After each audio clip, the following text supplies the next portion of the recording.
is an author and associate editor at The Spectator, and he's written an article on the subject entitled, and I quote, "Britain's Fatal Unwillingness to Confront Islamic Extremism." And as you can see, he joins me now. Great to see you, and thank you very much indeed for finding time for us. You'll understand why I'm going to do it this way, but I'm going to take one deep step back into history before then coming to the brilliance of your article. When the IRA was the threat back in the 1970s, Margaret Thatcher and Willie Whitelaw, of all people, said, "We need to talk." Is that possible with Islamistic terrorism in the way that it was with Republican terrorism? No, absolutely not. There's nobody to talk to. There's no coordinated single leader. The IRA was led by the Army Council. As long as the Army Council decided to have a ceasefire, there was a ceasefire. There were tiny little splinter movements that could, of course, carry out devastating acts of terrorism. But by and large, the IRA was one command structure and some splinter groups. With Islamist extremism, you've just got endless splinter groups. You have the major divide of some Sunni terrorists, some Shia terrorists, some people backed by Sunni extremists, some people backed by Shia extremists. You have every imaginable fallout within each of those groups. You have, of course, the most famous group of recent decades, Al-Qaeda, and Al-Qaeda doesn't even have to give orders. It like ISIS and other extremist groups, it can call on people to carry out attacks. And those people don't even ever need to have had any contact with anyone else from the group that has inspired them. You have preachers like Anwar Awlaki, who's been dead for almost a decade now, who can still inspire people through his lectures online and passed around by extremists to other possible recruits. So the whole nature of this threat is totally different to one like the IRA. And there's always a risk in counterintelligence, counterinsurgency, counter-extremism, that you fight the last war. And to a great extent, that's what Britain has been doing for the last 20 years. Sure. And we still really haven't got a grip on this threat. Absolutely. And in terms of the prevent strategy, and I discussed this with a whole range of folk last weekend, I have a fundamental philosophical problem with it, and that is there are a number of folk who are turnable and can be persuaded by essential logical argument. The vast majority of people who go on to do things like the murder of David Amis or chopping off the head of a young squaddie in South London and the rest of it, they are not capable of being turned. It is a fruitless exercise. Well, some can be, some can't. I mean, it's just not a surprise that the number of times that somebody actually successfully carries out an attack, we discover that at some point they've come across the radar of prevent.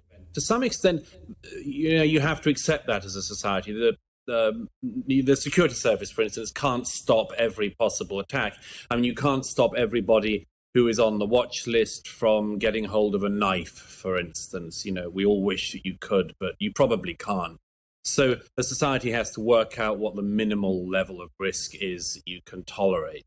The issue, though, that if I can just say, one of the most important issues with this is, and as I say in that piece in this week's Spectator, is that, we're only just a week on from the murder of David Amis. And we really haven't even had a percentage of the discussion we should have had about it. I was really struck and actually horrified by watching the tributes in Parliament on Monday, because most of David Amis's colleagues, obviously deeply in mourning as they were completely missing the point. That many of them were talking about him as if he had died of natural causes unnaturally early, but it was just, one of those tragedies that happens in life. That isn't the case. Their colleague was brutally slaughtered by somebody who is going to go to trial for that murder and whose inspirations seem rather clear already. Now, I understand the unwillingness to prejudice a trial, and that's very important. But after the equally brutal murder of Joe Cox in 2016, there was no pretense by people that we couldn't talk about the possible motive of the murderer. You know, Douglas makes an outstanding point there. He really does. Where was the outcry? Where was it? Where was it from friends and family members? Where was it from the colleagues and the people that he worked with? The government officials? Where was that? I've always wondered, is it maybe just because the British people, they're brought up to be a little bit more reserved, maybe a little bit more understanding, a little bit more forgiving, even when a heinous crime, a terrorist crime like this occurs, to be prim and proper and reserved and bottle up the emotions inside? Because that's certainly not the way it is across the pond here in the United States of America. When things like this happen, people get fired up. The rhetoric ramps up, but they have to know who is going to speak for the victims. It always goes towards the people that perpetrate the crimes and start talking about their victimhood. What levels of society these people came from. It's amazing.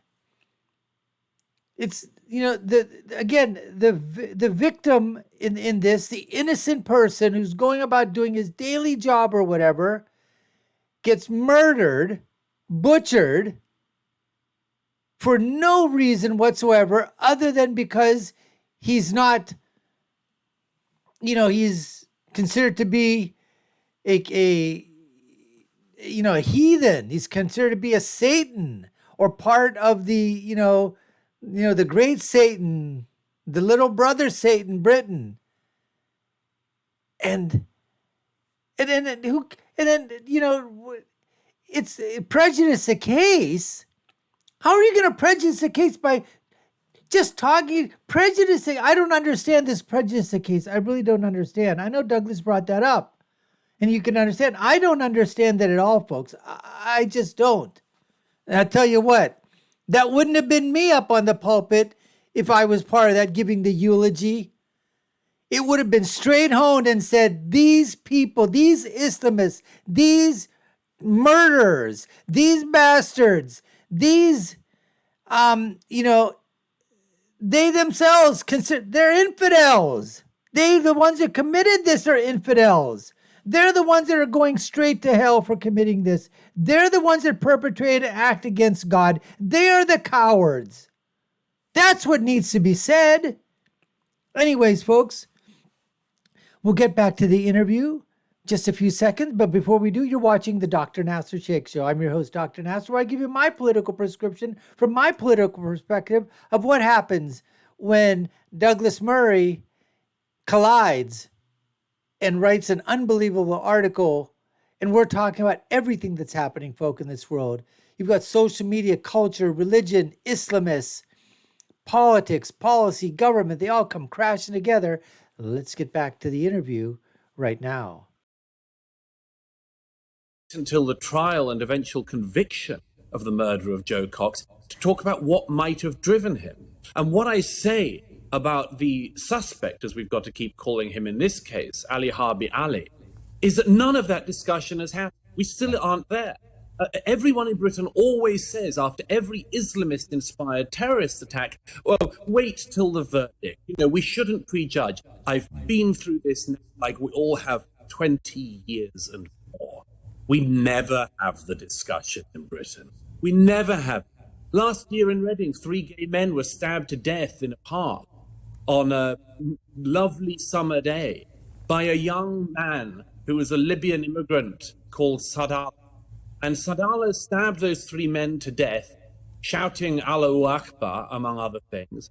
And people said to me, when I was one of the very few people who wrote about that, people said, oh, don't write about it. You can't talk about the motivation. You can't talk about the fact that he turns out to have said, he got the right people when he killed these 3 gay men. Don't talk about that. You might prejudice the trial. The trial came, the conviction came, the sentencing came.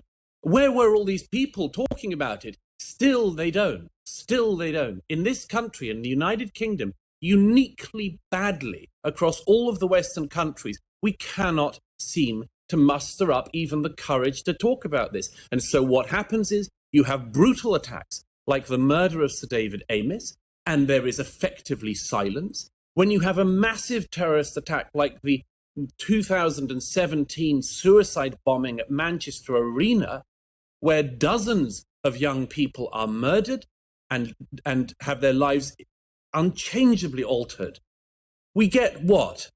Don't look back in anger. We have the obscenity of the media and the popular culture and the politicians talking in these terms. They say, as they did in 2017, let's look at what the tech companies could do. We had this since the death of David Ames. We had the Home Secretary being questioned by Maher about online harm. Online harm has nothing to do with this. We have the obscenity again and again in Britain of having divergent discussions and never getting round to the real discussion. And instead we have your child's been blown up by a suicide bomb. Don't look back in anger. We have an MP murdered in a church whilst having a constituency, a meeting for his constituents to come and speak to him. And we have just tributes to what a wonderful man he was, which he was. But that doesn't do justice to this. It doesn't even begin to.